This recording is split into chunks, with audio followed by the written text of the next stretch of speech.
Okay, I'm going to try and do something a little bit different than what you normally would get in a session like this, which is a lot of, this is what a resume looks like, and you have to make sure that the margins are here and make sure that your headings are even, because I don't think that you're all stupid. I think you're all very intelligent people at university doing very interesting degrees, and you can probably look on our website where you'll see lots of different templates and things that you can use this for. I'd like to talk to you more today about the core of what I find is the biggest problem graduates have in these areas and the most important thing when approaching your application.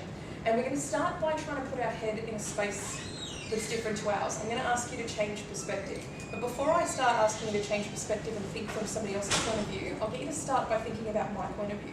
So if you were standing and talking to a group of students who were spread out over a large room space, and they were like big gaps and you were kind of reaching out, so it made it kind of lectury, but there wasn't that many people and we could benefit from more discussion, but you're all the way over there. You won't get angry at me when I say, hey guys, wouldn't it be nice of you all to kind of come into this space here so that we can talk and I can answer more of your questions and we can give feedback. So you're all not mad at me, you're all really excited about this because you totally get where I'm coming from. And you want to come down into this space here where you get to be closer to me, which I know is terrifying, but I assure you I'll try and make it worth your while. Thank you so much. Oh, like a family now. We're all friends, it's wonderful. Yeah, don't put that on the camera. Cool. So, what I really think is important for us to talk about today, again, because I think that we don't need to go through the little nitty-gritty things that you can find out from our website. All the other handouts, I want to talk to you about the things that are much harder to communicate and really get your head around. And two of my main focuses today, I think, will be what's going to make your application hard to discard. Okay, what's going to make it really hard to hold and go, all right, next. What's going to make that really hard for a recruiter to do and give you a higher chance of getting that interview, because that's what that initial CV point's about. So we're talking about CVs. It's about getting something that gets their attention, gets a message across and makes them go, you know, this person's worthwhile investing my time to sit down and talk to. Because again, time is scarce. So you don't want to bring in everyone, you want to bring in the best. This is where your application comes in. The next part is how to actually go about preparing to give the best answers you can in the interview when you make it to that phase. Okay, and there are ways that you can go about that rather than walking up going, oh God, I hope I get it right. There are things that you can do to kind of ensure to give you the best chances you can. Okay, so this is what I was talking about in terms of perspective. I want to start thinking a bit differently. I want you to start by thinking about things from the employer's perspective. So, who here has hired someone before? Put your hand up. No one? Okay, so would anyone agree with me to say that it's probably a perspective that maybe you're not used to, you've never really thought about? What is the employer thinking? What is the employer looking for? Okay, so I think this is an important one to start with. Okay, so I know you're thinking, I really want the job, but what are they thinking? So this is you. It looks like every one of you, of course. You're approaching this application process. It's really easy to get in that, God, I hope I get the job. God, I hope that they take the time and realise that I put hours into this resume and I gave it everything I got, and here it is, this is me. They're going to spend time, they're going to study it, they're going to realise that I'm the absolute perfect person for this job, because of course I can do this job. And you know what they're doing at the same time? Nothing. No. Absolutely nothing. There we go. Borrowed this off one of the other guys. I'm going to fix something for him. They're freaking out. And I know this is weird to kind of get your head around because, and freaking out's probably a strong word, they're worried. They're really worried. And that's weird because they've got the power. They're the ones that get to hand out the jobs like the king, sit up there kind of going, you can have a job, but you can't get out. No, it's actually quite nerve-wracking for them because what they're doing is being in charge. If someone's come up to them and said you're in charge of, whether they're a recruitment person and that's their job, or whether it's just a manager of an area, and they've said to them, you have to go hire someone for your team. You have to pick the right person who's definitely going to be able to deliver, because if they don't deliver, not only is your team going to fall down, you're probably going to have to pick up more work to make up for that, but you're also going to get all your colleagues walking around to you going, oh, did you hire so-and-so? What were you thinking? Oh my God, thank you so much. You know, it's that's actually kind of like a cultural thing in a workplace, like, you know, who hired that guy? Has anybody worked with that person who kind of, even in your part-time jobs, who comes into the team, you're like, this person was just not right for the fit. It wasn't fair on them to be hired because it didn't suit them. It's not fair on anyone. It was just a really bad choice. Anybody actually been in an environment where you went, what was with that choice? Not yet? Casual part-time? Yeah, okay. Yes. Yeah, that nod says it all. My goodness. Yeah. So whoever hired that person, what do you think of them? Well, they got rid of them a week later. But at the time, it was just really all the everyone in my face. Exactly. It's very awkward, and everybody's looking, not necessarily always at him, they're always, or her, but they're looking at the person who hired them and went, well, thanks for that. You wasted the time it takes to hire someone, the money it costs to advertise, and all the rest of the things. You'll find that, Hudson did a review a couple of years ago, and they've suggested that it costs 70% of a person's annual salary to replace a person. To get them back into a role and get that person up to speed. And that's taking into consideration a lot of things. It's the recruitment costs, it's the training costs, but it's the other things we don't think about. The loss of productivity during that time, like this person's not going to be producing as much, they'll be upskilling. Then the manager or whoever's training them is spending a lot of time not doing things. So these are all things that are going through this person's mind, and they are freaking out and going, I've got to make sure that this is the right decision. So they're assessing you through risk. So keep that mindset. I want you to keep thinking, I'm in charge of hiring someone, I've got to make sure that I make the least risky decision I can, I make the best decision I can. How am I going to go about doing that? So, from their perspective, what makes you employable? What am I looking for? And the first thing they're going to be thinking about is your fit. So your motivation. Are you actually motivated to stick around? Traditionally with graduates, one of the themes that they're finding a lot lately and they're always concerned about is that you'll come, you take advantage of the wonderful program that they have for the new people, get them up and trained, and then go, yeah, I want to try something different, and leave. And that's a lot of money to invest into someone and time to invest into someone that wants to just kind of, oh, I don't really care what job I have, I'll just keep moving around. They want someone who's motivated to work for them in their team doing the kinds of work that they've got to offer. Okay, so I've got to make sure as the recruiter that that's something this person has. This is not just another job to them or an opportunity to give it a go or get their first job because they have no other options. It's something they really want, and therefore they'll stick around and they'll work at it. Another thing I've got to assess is their behaviour. Are they actually going to fit?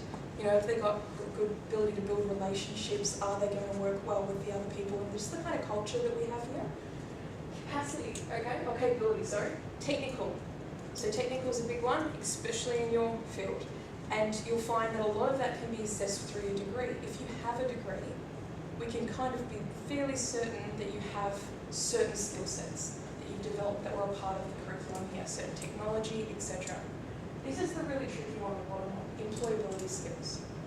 These are the extra skills, the soft skills are often called, the kinds of things that are really, really hard to assess, and they're really, really hard to do without. Because if you've ever gone on a group project or even just had a family member who just has trouble with communication, they're a great person, they know lots of stuff, but you try and get them to actually tell you what they think or to explain something, and you're kind of just sitting there thinking, the lecturer, sometimes they're researchers, but they're not necessarily the best at explaining things. You stop and you go, okay, that causes problems, that's not as effective as what we need it to be. This is a particular skill that we need someone to have at a high level so that they can perform their role. So they have to assess a number of employability skills, and you'll find that this is the area that most interviews and a lot of applications will often focus on, because they can know that you have certain technical skills and knowledge because you've got a degree. This is the kind of stuff that they don't know and that they'll spend a lot of time measuring. Okay?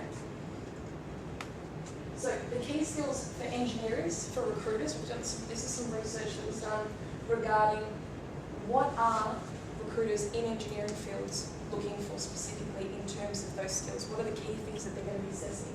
And you can see number one is interpersonal communication skills. They rank that above academic results. They say that is absolutely number one. There's not a great deal of point having somebody who's got this amazing technical ability or amazing skills who cannot communicate to anybody about what they're doing, what they need, how to make things work, how to problem solve, etc. So communication, I've said, is a highly important thing for them. Number two, passion and knowledge for the industry, so that motivation, coming back to that drive to actually want to commit, to want to be there, to want to give 110%.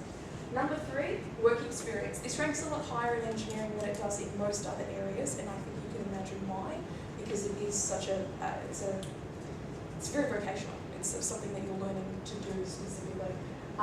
Four, cultural alignment and fit is something they also find really important, making sure that you fit in with the organisation, you can model the kinds of things they think are important. Then it's academic results, critical reasoning and analytical skills, emotional intelligence. So you know what I mean by emotional intelligence? It's a bit of a weird one. It's your understanding of yourself. Okay, it's often being able to stop and reflect and kind of know that, you know, there's people who kind of just have these emotional outbursts every now and then. You're like, seriously, you could have kept that one sorted inside. That didn't need to get taken out on everybody else. That's emotional intelligence. Knowing that, you know, I might be stressed, I might be angry, but I've got to be professional, I've got to moderate my behaviour. I've got to be intelligent about how I handle my emotions.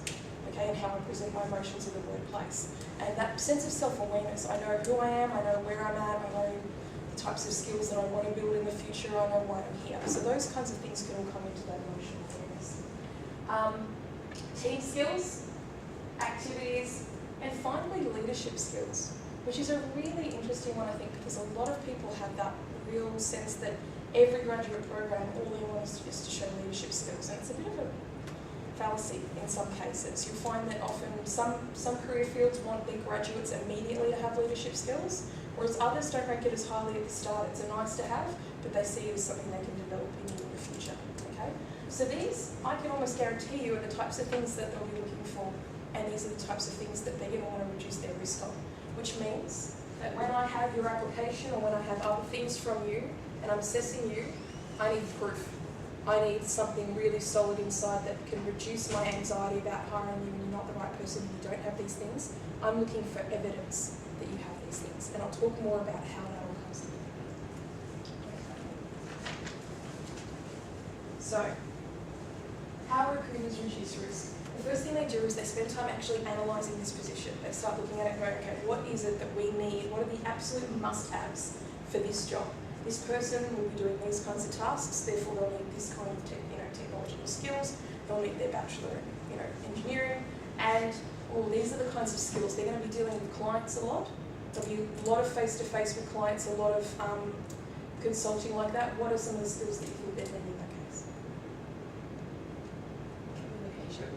Communication, interpersonal, fantastic. So they're really key.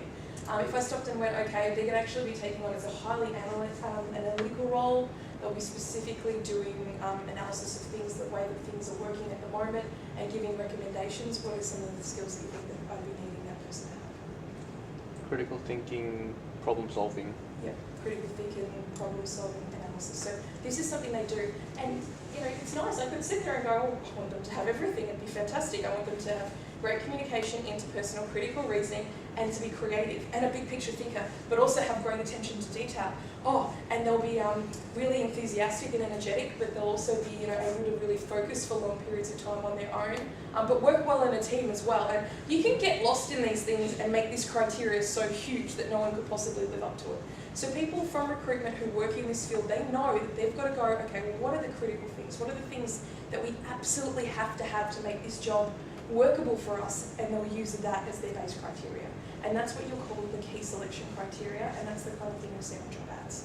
Because they want to give that to you to go, all right, show me how you rank against these things, and then we'll figure out if you work for us, okay? They'll then gain the evidence to prove that you meet that criteria, that you have those things that they specifically need. So they'll seek examples to show that you have certain things like communication and interpersonal skills. And finally, then they'll rank you. They'll go, okay, well, how did you fare in those areas against the other person that I interviewed and the other person that I interviewed?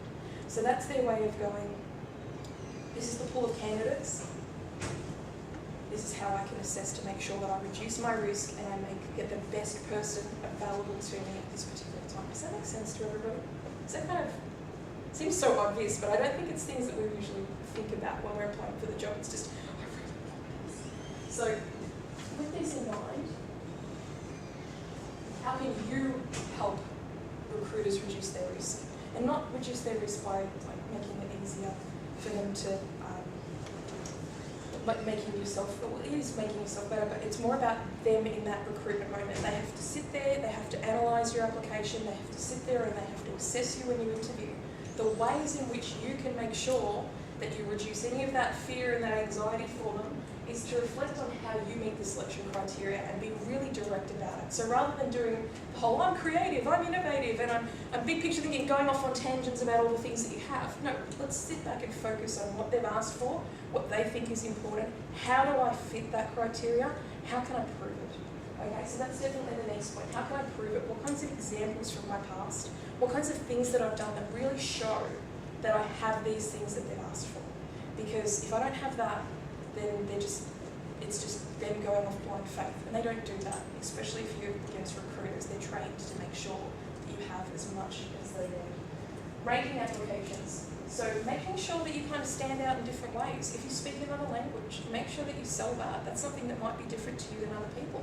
If you happen to have particular experience, or you started your own business, or if you do things on the side, or maybe you have other hobbies that are kind of separate, but you've used skills in these areas, bring them in, show them, highlight things that might be a bit different about you, that helps you give that little bit extra on a scale against one of your typical peers, which are people who have also graduated, people who have also done the same vocational programs or the work experiences that you have. What else do you have that might differentiate you or shine a little?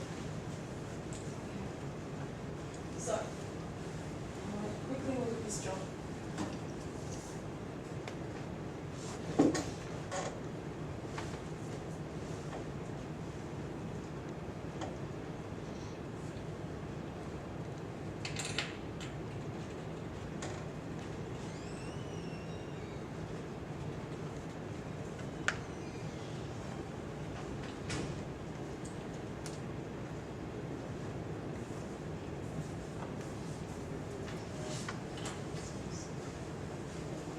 Alright. Currently advertised. What's the key selection criteria?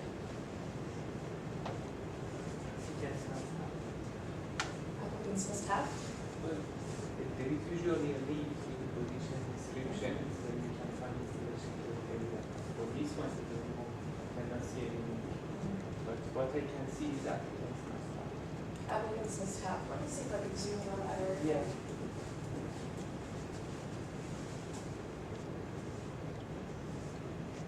Control plus zoom. It is zooming up. Thank you.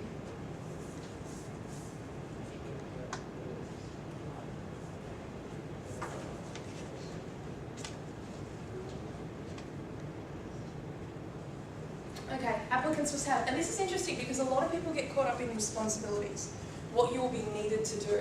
And that's fine because, you know, it's nice to get a sense of the job and what you'll need to do, but if you just focus on that, you'll find that you fall short a lot of the time because you maybe haven't had that experience, you haven't done that job before. What they've asked for is for you to address what they say applicants must have. And this will often have different titles. It'll have applicants must have, key selection criteria, our ideal candidate will be, all kinds of fluffy things, but it's about you. It's when they start talking about you and what you'll have, you really want to pay attention to. So what have they asked for?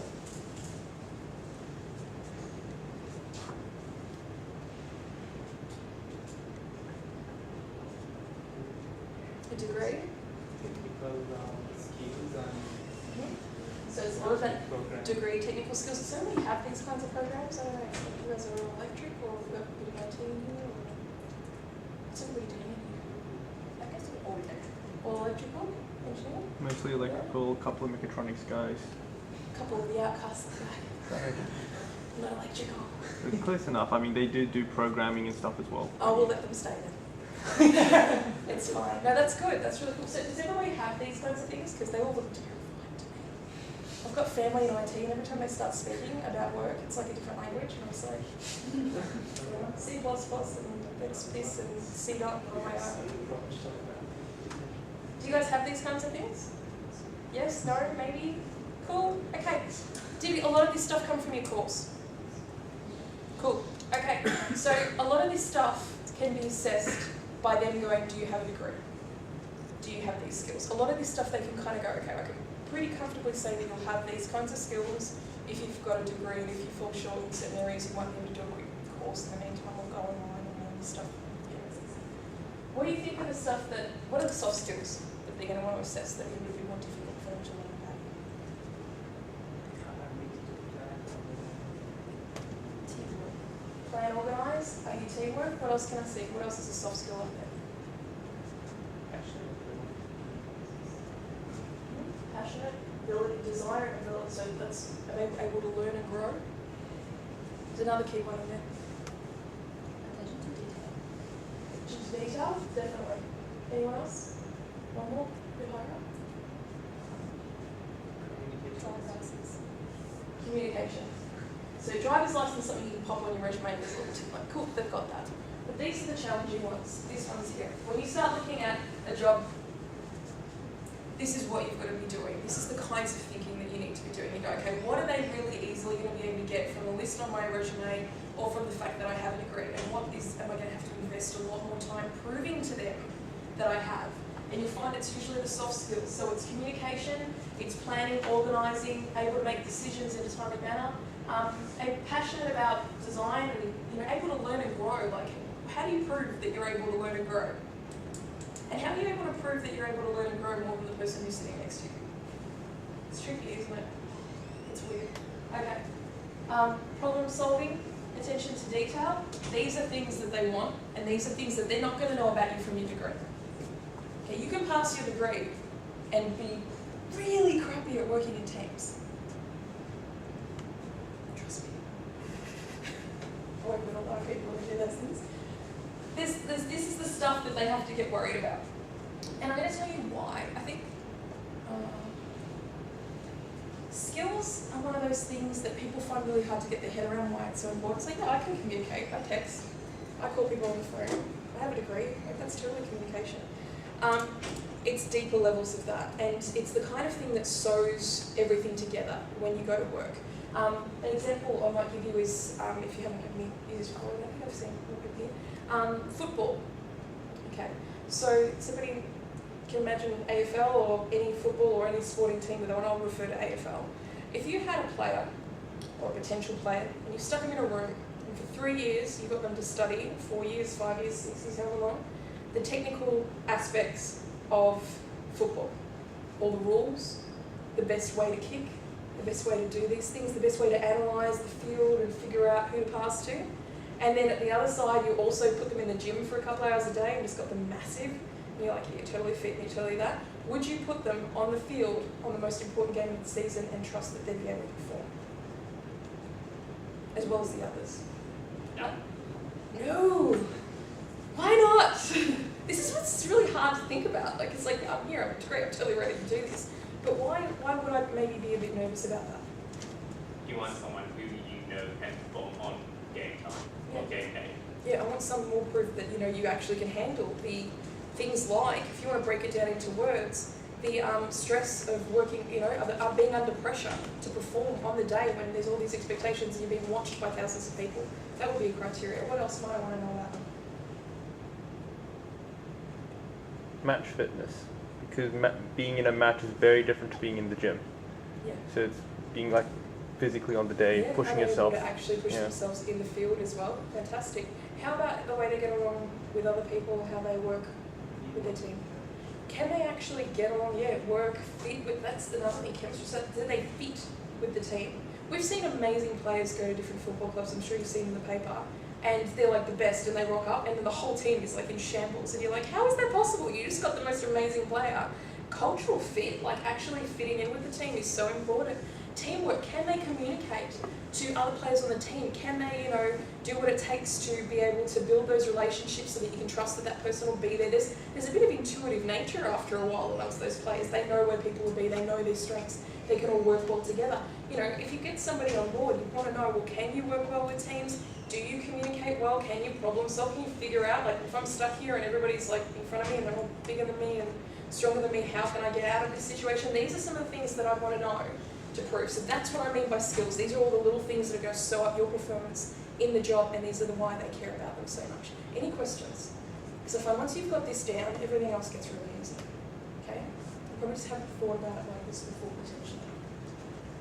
Okay, so resume. So I'm going to talk about this in relation to resume at the moment. So what is going to make your application much harder to discard and give you a much better chance of being called back for an interview? Okay?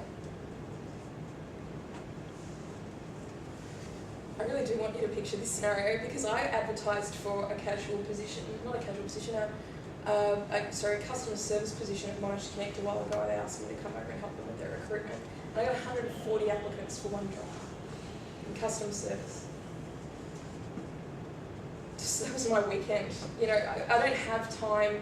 If you've got a person who's been asked to do this, it's rarely they can put aside their job and focus on that task. Occasionally you'll have a recruiter, but they're still hiring for lots of other jobs. And this is literally what it will look like. Like, I'm going to sit here and I'm going to go through every one of these. So as much as from our perspective, from the employee, you know, the person who's applying's perspective, you're like, oh, you know, I've put so much time and effort. If you read it and you understand, you know, I've clearly got the skills. If they have to spend time doing two things, if they have to try and use their imagination to imagine how you fit with the role because it's not really, really, really clear, then you're going to go in the not so, you know, worthwhile pulling back pile. Okay, because I don't have time to sit here and go, you worked in retail and you worked there, that probably means that you've got good customer service. So maybe you meet this criteria. If I have to really go through and spend time thinking and imagining how maybe these things come together to meet what I'm asking for, I'm not going to call it, especially if I've got 140 applicants. Another thing I'm not going to spend time on is going through and seeing if, you know, what I want is buried in there somewhere, okay? I don't want to go through and, you know, read by the 4th page, figure out that you have a degree. If I said that's the most important thing, then education shouldn't be the last thing on your resume. I want to be able to pick up a resume, hold it, run my eyes over it really quickly, so despite the fact that you've done a really great job of putting in all the great wording and the really sexy kind of stuff, if I can't see degree, have the skills that I need, experience that's probably relevant, makes sense for me, then you are much more likely to go into the, we'll come back to that if we don't have enough applicants, then go straight into the shortlist pile. If I have all of that information that I said is super important to me about you getting the job, up front, easy to read, really clear, I go shortlist, and then I'll come back to it and go into it in a lot more detail later. This is the moment that you are writing for and preparing for. This is the moment where I'll decide whether you're in that pile or this pile, which could determine your future of your dream career. Do not make it hard for me. This is what you're aiming for, okay? So as much as you want to focus on the type of font you have and does this fit up and does this all, you can focus on those things, but this is the most critical thing. What did they ask for and how can I prove up front, no imagination needed, straight down the line, I have what you need. Okay? Any questions? Just quickly, does that mean that you would recommend us having, say, a section at the very front of the resume with like key criteria perhaps, and just list everything to dot point address their requirements from the Most job definitely applicant? that could be very useful, and I'll get to an example of how we could potentially do that. You wouldn't necessarily want to, you still want to follow a fairly traditional resume format, because if people read a lot of resumes, they like to be able to pick it up in a way that they're used to picking it up. They can look for things, but there is a way that you can really make that stuff explicit up front. This is what most people who come to me don't do, and this is what most graduates who, after a year of looking for jobs, seeking, getting shitty things, come back to me and go, oh, can I have another appointment? Can you look over it? And I'm like, I don't know how you're relevant to this job. This is the thing people find is the most difficult. So yeah, we'll talk about that. Okay, so some fun facts. Employers usually spend less than 60 seconds scanning your resume. Yes, they do. I do that too.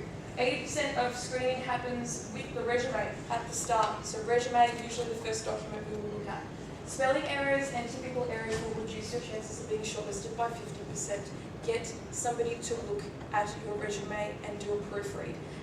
You can get some feedback from friends, or we actually, if English is your second language and you're worried about structure and things like that, we actually have somebody in our team who comes in, I think it's once a week, twice a week, a person who actually look specifically for English language structure, so you can come get some feedback from us, okay? Okay, so what do employees look for in that resume? So it's a snapshot, not a life history, it's a snapshot of things that are really important for you to get across to say, look, this is my experience, this is my education, these are my skills, this is how I fit.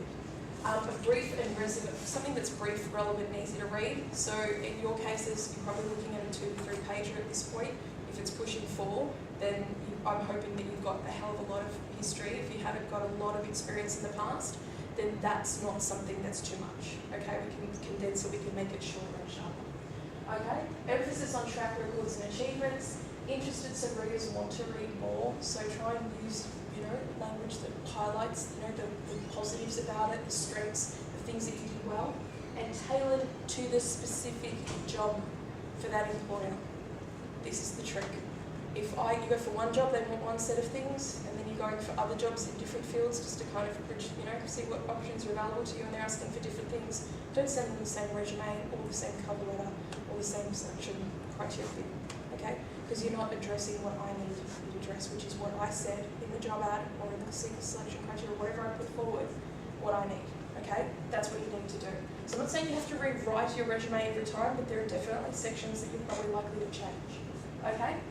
So just some other things, just quick to keep note of, they're just little things. So be concise and systematic. Reverse chronological order, so newest first.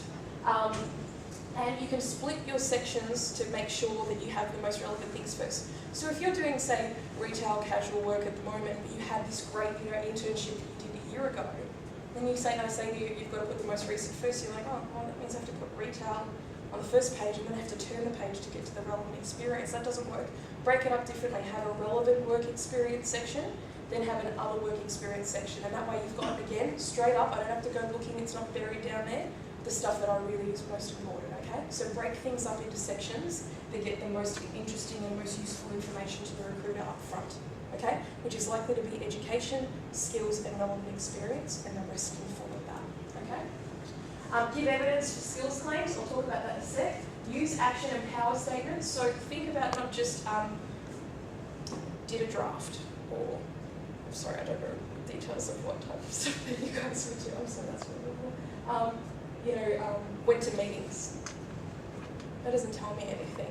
Think about the kinds of language that you can show what you did. So, contributed regularly to this particular meeting, or designed this, or managed this particular project, or coordinated, this particular thing. You might not have had a management role, but it doesn't mean that you didn't coordinate something. I spoke to someone earlier today who had a retail job who, had to look after the casuals on the weekend, and she said, looked after 2 casuals on the weekend was in the restaurant. I'm like, so you had to manage them?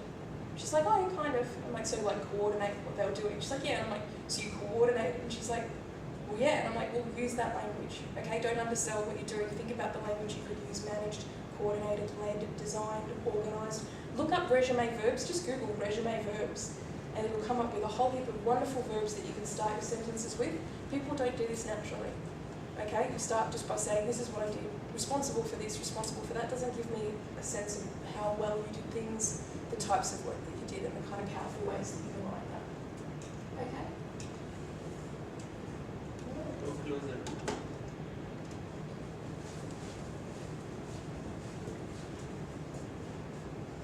Okay, sections, I mentioned that. So contact details up front, skills summary, we'll talk about that next. Education, qualifications, employment history, you can break that up into sections. Interests, if you want. Personally, I don't have this on my resume, I don't think it's any business, but other people feel very strongly about it. I think you'll get 50-50 with most recruiters how they feel about it, up to you. And referees. You might want a career objective section. Before you do it, get us to check over it. They're really hard to write well. Publications, professional development, professional memberships in your case is good, so Engineering Australia or any other societies you're a part of. Awards and achievements or any extracurricular activities. So these are some optional sections that you might want to include. Again, check out our resume samples online, have a read of the different sections, look at the examples and see what suits your purposes. So this skills summary, this is where you could really get across the most important things for you. So have a separate section on your resume that says, say, key skills, or skills or strengths, say for example, and highlight the types of things they were asking for. So for that job earlier, you might have a section, small brief section, that had 3 to 4 subheadings of the types of things that they were asking for in that job ad, which might be communication, teamwork, so communication, interpersonal, teamwork, problem solving and analysis, and what's the other one that we were looking at there? Attention to detail. Attention to detail might be another one. So you've got these 4 subheadings, then you write statements of proof. Okay, statements that talk about some kind of example, some kind of experience that you've had, not in a great deal of detail, just a highlight that shows that. So I have demonstrated exceptional communication skills by achieving distinction or high distinction average on written assignments, as well as explaining complex engineering problems or maths problems to high school students in my tutor role that I take up on the weekend. That's a short, sharp statement that talks about environments and ways that you've proven that you have good communication skills. Teamwork. So I've shown exceptional teamwork skills because I've been able to work on my placement with a variety of people at different levels within the organisation to achieve this particular project, which, you know, we put together, we met the deadline, and I contributed in this way and it was successful. Okay, however you want to write that, it's a short, sharp statement that proves that you have that skill. This is something that when I get your resume and I see skills, communication, great example, teamwork, that's a pretty good example, etc. Okay, and relevant work experience, all right, shortlist part. I don't need to go any further. You will be worth looking into them if you have good examples. Does that make sense to everybody? Is this something that people already have on their resumes? There's 1, 2 nods. Okay. So I hope that this was helpful in some way because people don't usually think to do this. Have a look at our examples, come in and see us.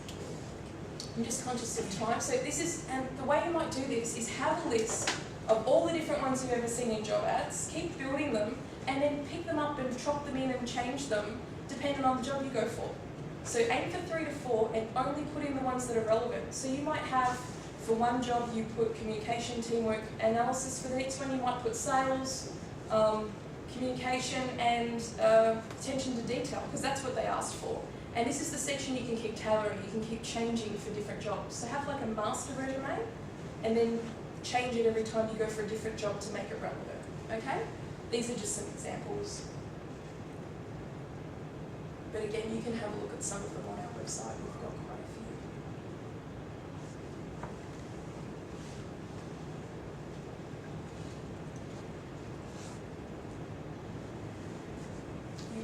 You guys might want to have a technical skills area that we can just list all the awesome things you know how to do that terrify me, seriously. Hey, I'm in learning and I still look at the stuff that you guys have to learn. I'm like, yeah, I don't know that. Resources. Okay, so some of the things that you can utilise from us regarding your resumes, have a look. We've got online resumes. We've also got a resume checking service you can drop in between 10 and 12 every day. At any day, every day, please don't come every day. Any day where you can walk in from 10 o'clock, rock up with your resume, and we'll look at one document at a time. We'll try and get through as much as we can, but we've only got 10 minutes. Give you some feedback. You go away, work on it some more, come back, a few days later, go, look, did this hit the mark? Great, you submit it. So this is a way to get somebody who's a professional, we're all postgraduately qualified, checking your stuff, making sure it's really professional, okay? Use our service.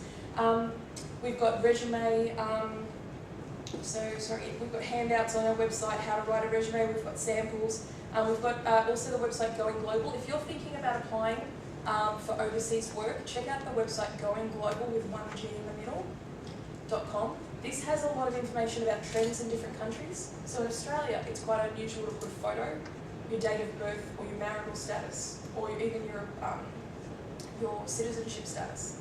Whereas if you went to certain Asian countries, it's very expected that you'll have your marital status, your photo, your date of birth, your, all kinds of extra information that's not legal to ask for in Australia due to discrimination rules, okay? So there's some, I'll often get resumes. I know that, different people have different trends, but some people in Australia who've not recruited internationally don't know a lot about it. If they get a picture with a photo on it, they're like, why did this person put their photo? That's so weird. Honestly, I've seen people recruiting, and that is unusual for us, especially in a variety of roles. So look at what the trends are, get some feedback, go out there, get advice on what you're doing to get it as professional as you can. Again, drop-ins, and we have the online checks too. You'll get a lot more detail and help from us if you drop in, but if you ever get stuck, you can also email them in. Have a look at our website for the details. Okay, just a real quick example.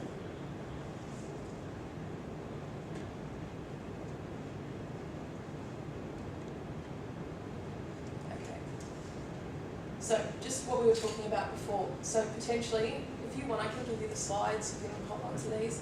Education section, so straight up, really clear.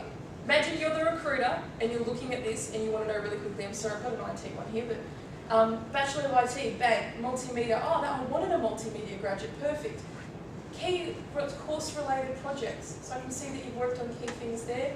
Professional developments, that might have been a program I was particularly looking for. Relevant experience, straight up front.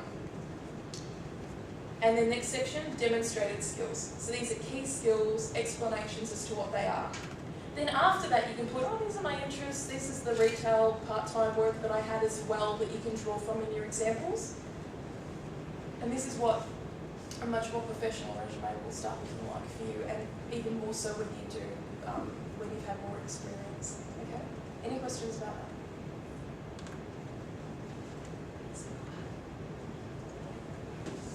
I'm going to try and move quickly.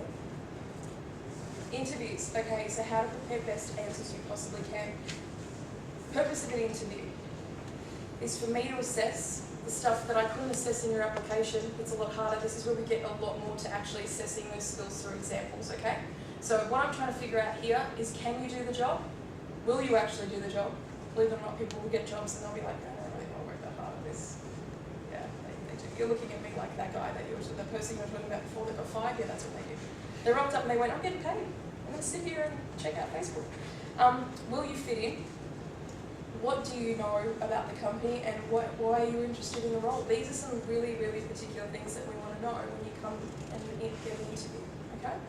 Types of interviews: phone, one-on-one, panel interviews, group interviews. There's video interviews a bit more now, but I don't have up there. If you're in a video interview, I've had a lot of students do this recently, consider booking a room at the university.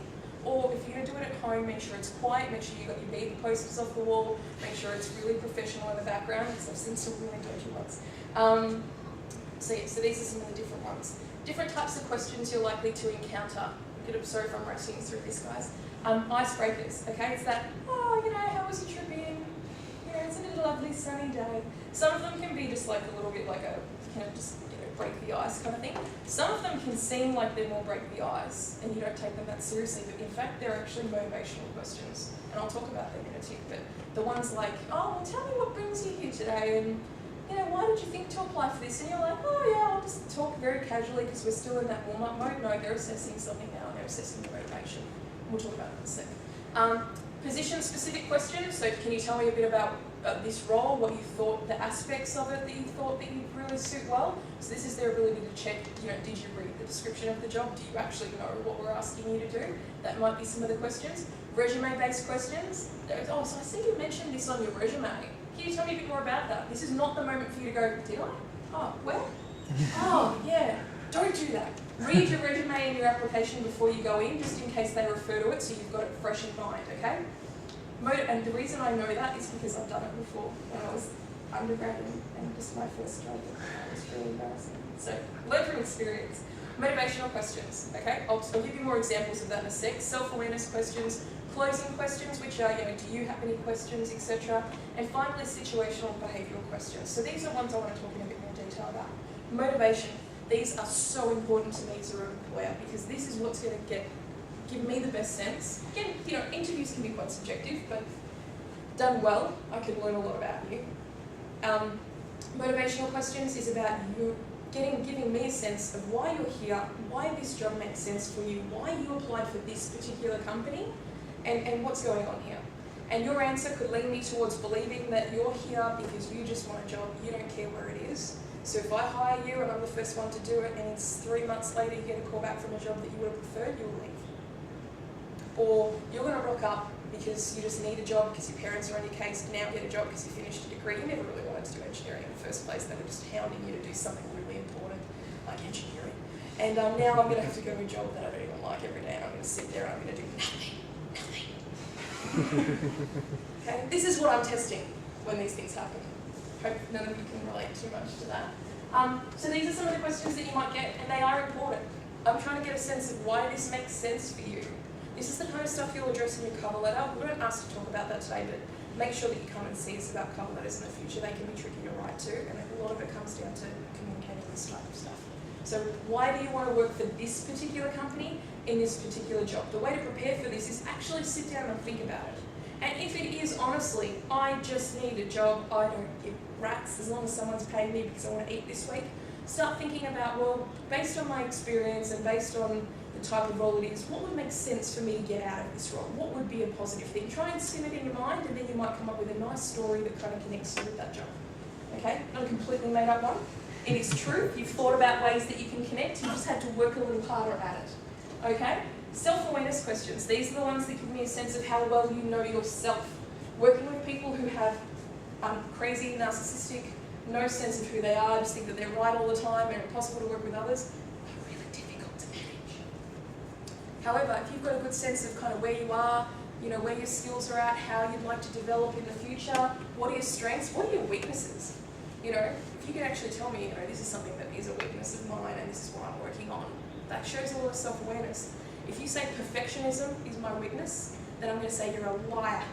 You're a big liar. I've heard that that's like the most cliche answer you can give. Never give that answer.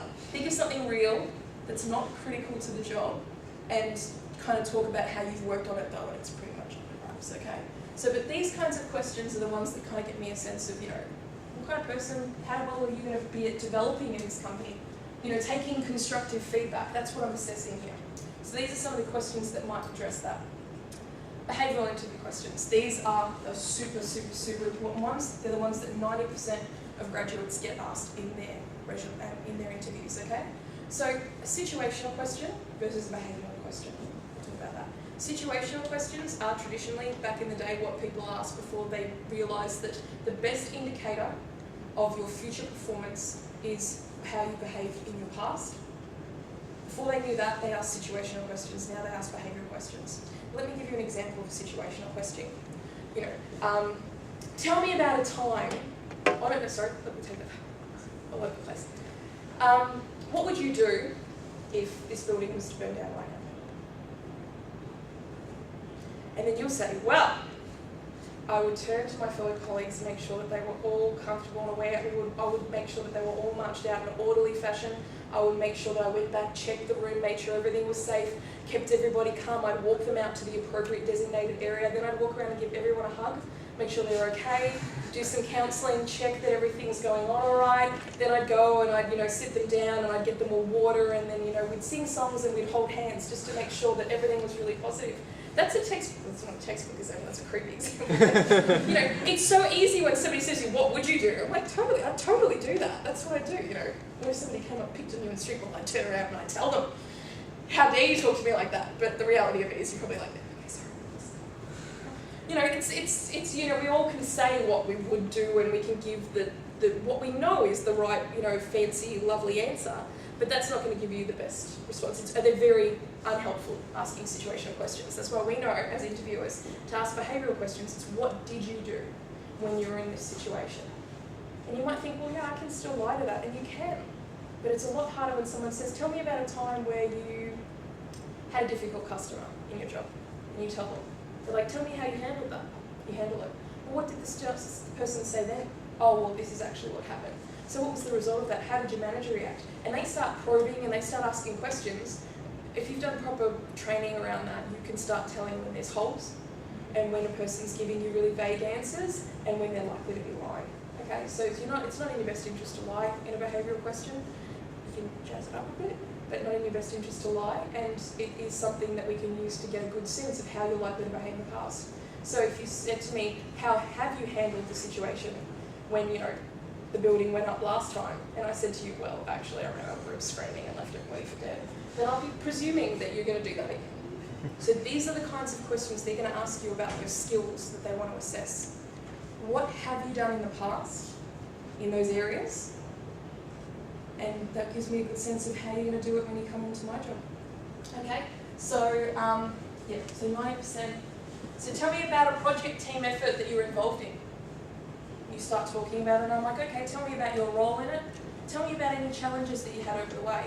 How did you overcome those? These are some of the types of things I'll ask, and that's how I can assess you're good at problem solving. You know, these are the kinds of questions that they'll line up to check if you have those skills. Okay, again, remember, these are the competencies that they're most likely going to be assessing. So some examples. Describe a recent work or study-related problem that you had. Tell me about the action that you took to solve them. What was the outcome? So what I'm really assessing there is your ability to work through a problem. And I've come up with an interesting question to ask you that you can talk through to show me that. So it's not always direct, tell me about your problem-solving skills. Tell me, can you communicate? It's something that's about a situation where you can prove it. Does that make sense to everyone? Okay. The best way to answer these. Has everybody heard of the STAR technique? I think most people have, and a lot of people just take it for granted. They're like, yeah, it's a technique and I'll use it one day. This is so important. It helps you structure your answer. Most recruiters will actually write this down the side of their sheet, STAR, and they'll tick you off as you go through to make sure that you've covered all areas. Okay? So say, for example, can you tell me about the building burning down? Well, situation. Well, the building went up in flames and I was at Monash University, in a lecture. The task. Well, we had to get everybody out safely. That was our task. That's the thing that we had to do. The actions that I took. Well, I left everybody for dinner, went screaming out the door and running away. What was the result of that? Well, everybody went up in flames. I'm sorry, that was awful. No, but you get what I mean, okay? So this is a great way to give me all the colour, all the detail that I need to learn about you in that situation, in that job. And if you don't answer in this way, the recruiter's not going to get everything they need to feel confident with your answer, and you're not going to get across everything that's important, which the most common thing people forget is the result. You know, I worked on this project and, you know, we put all this time in and we designed it and we got it sorted and yeah. I'd be like, all right, no idea if it worked. Could have just broken halfway through and just, you know, I don't know, electrical. Could have electrocuted someone, who knows, you know, it could have been terrible. So, you know, what was the result? And if it wasn't a positive result, what did you learn from it? What have you made sure you've put in place since then, okay? This is a way you can frame your answers in your cover letter. It's a way that you can frame your answers if you ever get told to write a key selection criteria, and it's definitely the way that you should frame your answers in an interview. This is what you should be practicing, okay? Putting together answers in this format. So some examples, I just took you through one. Engineering specific questions. So these might be some of the things that you actually encounter.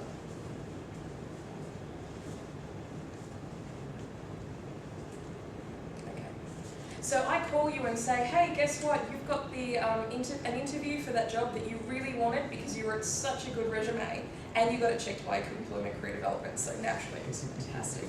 I want you to come in for an interview. It'll be, 3 days' time, 9 o'clock in the morning. Be there. How are you going to prepare? Any suggestions? Reread the role description. Reading the description. Great. That's definitely one, reading the description, getting a really good sense of what the job is, what they're asking for, especially if they ask those job-related questions. What else? Research the company that you're applying for. Yeah, research the company. Great one to do is start looking at the specific projects they've been working on and see if it relates to anything you've been doing in your course. It's a nice little way to kind of really work it in there. That's great. Yeah, that's a great example. What else can you do?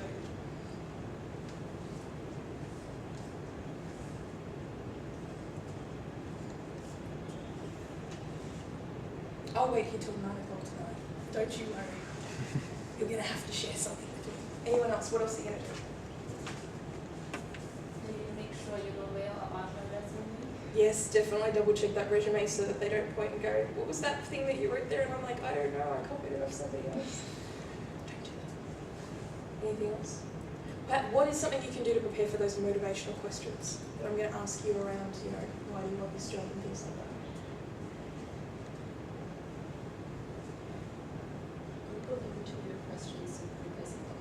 Yeah, it's great. You can have a look at some actual questions and get some prompts. And that's usually the most difficult thing because you start preparing for a specific question, you want to be asked that question.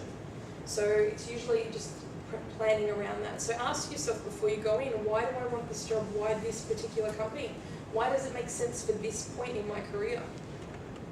And the whole, where do you want to be in 5 years' time thing. If you don't know how to answer it, if you're really freaking out, come see us. We're there with the drop-ins. You can come and ask questions during that time too. Okay, but think about this, reflect on it, get it ready. How are you going to prepare for your behavioural interview questions, which are going to make up the vast majority of your interview? If you have no idea what's coming your way.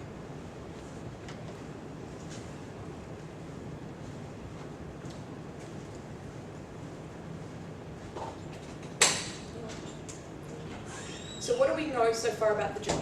What do we know that's important to them that they're likely to be targeting? What have they decided is the most important thing they need in people to do the job? Where did we learn about that? Selection criteria. Yeah, selection criteria. So we looked at that at the start and they said this is stuff that's really important to us. We might also pick up a little bit from the values, the type of role, but often, usually, most of it's set up front, the selection criteria. Okay, so I know that they want someone that's really strong communication, really strong teamwork, really strong problem solving. What can I do to prepare them? Any ideas? Exactly. Think of past examples where you've demonstrated that. Because you might not know what they ask you, what they're going to ask you, but you know what you've done. And if you've got them ready and raring to go on fire, sit in the back of your mind because you thought about them that day before and you're just like, wow, that's a great example. And they're like, wow, that guy thought of it on the spot and it's perfect. And it was structured using STAR. It's going to be putting your best self forward in the best answer you can possibly give rather than, oh, gee, I hadn't thought about that. Let me think. And that's fine to do too, to have that thinking moment. But if 3 minutes in you can't remember what your job was before the thing that you're doing now and what were the types of things that I had to do in that job again, I wrote it into my resume, but I haven't updated that part for like 4 years, so I have no idea. This is where you get stumped because once you get stressed in the interview and if these things aren't ready on hand, it's a lot more difficult to kind of bring up on the spot. But if you've got lots of examples, and I mean lots, think of as many examples as you can on how you've shown good examples and you've got that skill. So go with communication. When have I communicated? Okay, I've done assignments. I did that ambassador role at Monash University where I helped first year students. I had to communicate with a lot of students then. How did I communicate with them? Okay, well, I had to be, careful that they were, starting they were nervous, so I had to communicate to them in a really empathetic, show a lot of empathy. I had to build a relationship. They were a bit nervous. That's how I communicated and kind of got connected with them. Okay. What else have you done? What was some problem solving that I did? Okay, well, there was the one that I did on my placement. There was the problem solving that I did in the group project that I did at uni. You come up with all of these examples. When you have those examples, you start. Practice breaking them down. What did I have to do? What was the task? What were the actions that I took? What were the results? And you've got a range of things ready and raring to go when you get into that interview, and you've already broken them down in your mind.